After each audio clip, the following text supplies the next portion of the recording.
It's vrlink here, and today I'm going to be talking about one of the best hand tracking games, Rogue Ascent. First of all, I just want to thank the people over at Click Games. Brandon, thank you for giving me the chance to be able to try this game out. This game was really fun to try out, and it's just amazing what you all can accomplish only using hand tracking. And yes, I said it, this game is a hand tracked game and it runs amazingly smooth, especially when you figure out how to use all of the controls and just how the game works. This game is so fun and just fun to figure out how to play it in general. So Rogue Ascent is a VR experimental procedurally generated sci-fi shooter controlled seamlessly by the Oculus hand tracking technology. Basically what all of that means is that this game is a hand tracking shooting game with maps that are just randomly generated. So everyone's not going to have the same maps, it's just going to be made randomly. Now for me, the most important thing when making a hand tracking game or a game that solely just relies on hand tracking is the controls, because the controls are based off of all of the hand movements and hand gestures that you can make. And with this game, I think they did this perfectly. The movement with hand tracking was really cool. At first I didn't like it, but once you start to get to use it more and more, you realize that they picked the perfect way of how to move, and it just feels so fun. Like you basically just get to teleport all over the map using a hand sign, and to get your gun out, that's also another hand sign. So everything's based off of different hand signs that you can use, and it just feels really seamless, especially once you complete the tutorial and start playing more and more.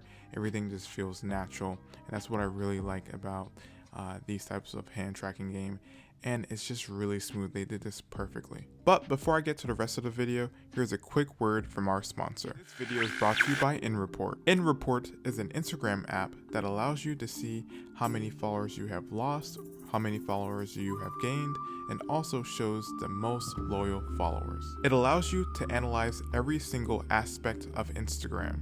You can check profile interactors. This allows you to check how many times people have interacted with your profile and when the last interaction happened. Press Who Admires Me to find out those who have frequent interactions with you but not following you.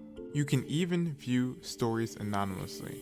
So basically you can watch stories without anyone knowing. And for those who are trying to grow their Instagram and maybe it takes too long to just unfollow by yourself, you also have the mass unfollow option, which just allows you to unfollow mass amounts of people all at once. You can also analyze your best posts and hashtag from other accounts. And one of my favorite features is that you can actually find out your most popular posts from the last 7 days, 30 days, or just all-time high. So InReport is just an all-around great app to use if you're trying to grow your follower base and just see what is actually working right for you on Instagram.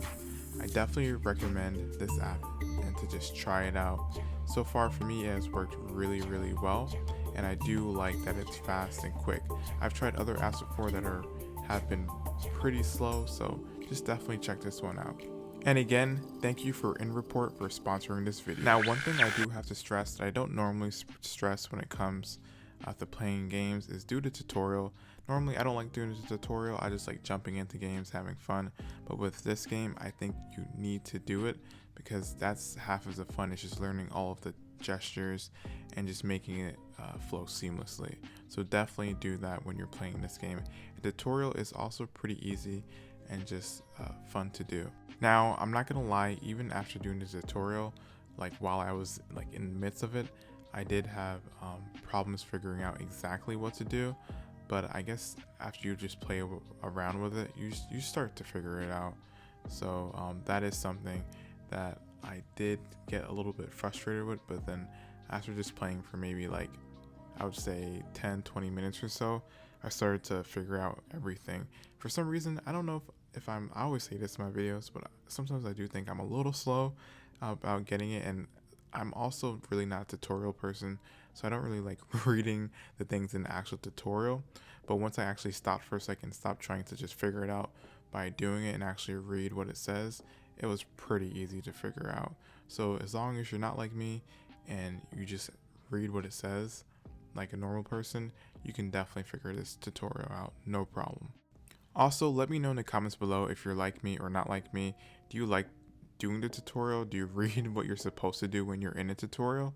Or do you just go at it and try to figure it out yourself? For me, I think that's like most of the fun, but sometimes you actually really do need to read that. But yeah, let me know in the comments below.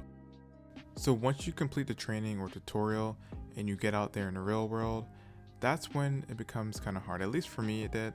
I died a bunch of times until I actually figured exactly how everything works. Like I said, I do think that is that's the fun part of playing a game like this.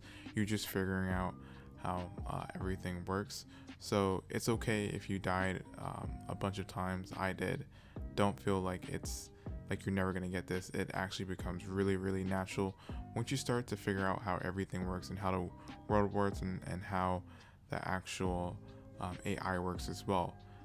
And I believe you can also control how that might work as well in the leveling in the system. So don't fret. There's also things you can change in the system if you do have a problem with it. But for me, I just stayed on the normal settings and I just figured it out, and that's what helps me along. So don't fret about that at all. But what I do like about this is the variety of levels. So basically how it works is that every time you go through a level, you go up in an elevator. So every time you finish a level, you finish that level, you collect all the coins and stuff from killing enemies. You can choose to buy more weapons, upgrade your weapons or anything like that. But to get to the next level, you just go in an elevator and it takes you to that next level. And then the next level does feel a little bit harder. So that's what I do like about that. You do feel the hardness. It's not just like they just put a bunch of random enemies in there.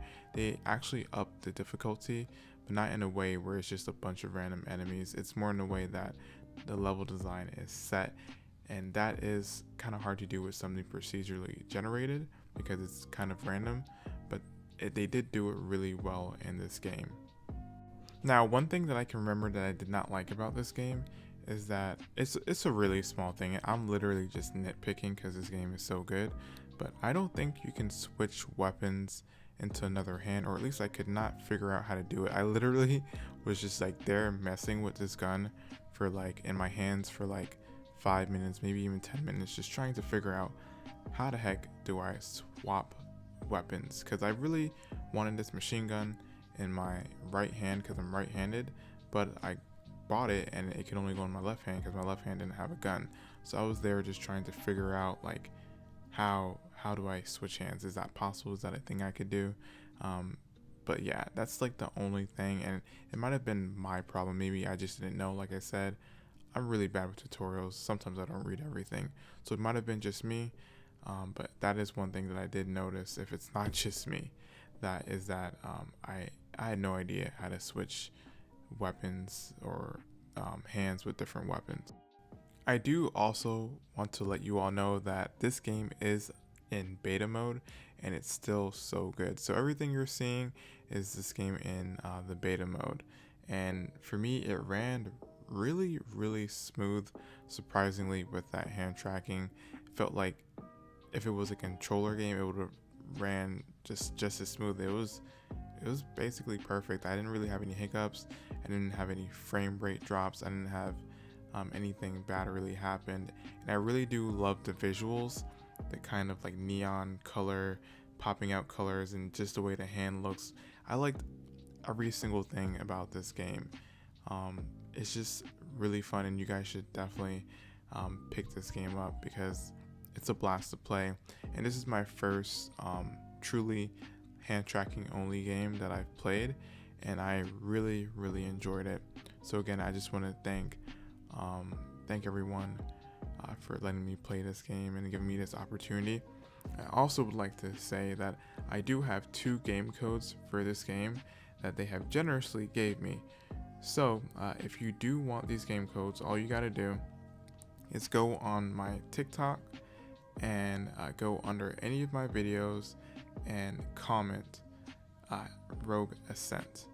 And then if you are the first 2 people to do that, I'll go ahead and give you this game code in the messaging So yeah, definitely go ahead and do that, and I'll try to hook you guys up. Also, please like and subscribe.